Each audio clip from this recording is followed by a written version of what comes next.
Nghe nhở. Không thùng thùng ấy.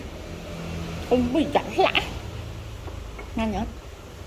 Nhưng mà dây xu ấy. Nghe nhở. Nhằm hai con đau khuôn thế đó lưới. Chị hai miếng chữ nữa. Hả? Con à? Con tên nè. Nhắm tiếng.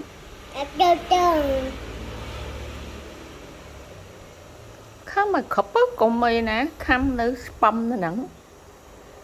Gì cho là quay. Chưa nhở. Nhưng mà dây xuôi lỡ chạy lên trên vậy à ngang nhỏ pe mại dây xuôi thử chlau á anh nào ấp chlau rồi chào plư ngân nữ chào chết pe mại dây xuôi chlau lửa pe mại dây xuôi ngang nhỏ ngang che ớt che chlat ớt chlat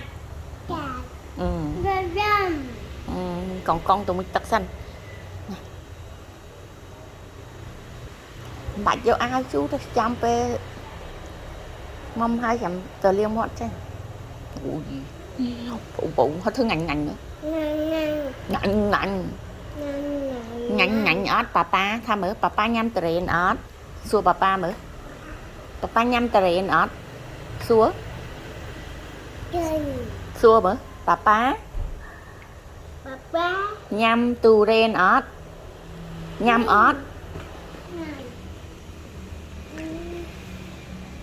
nhắm chưa đó.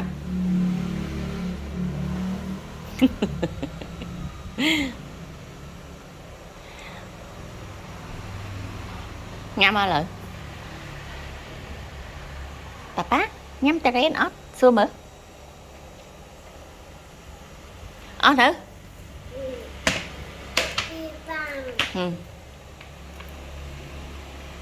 Anh đang ngay kia. Đang ngay kia chứ. ABC.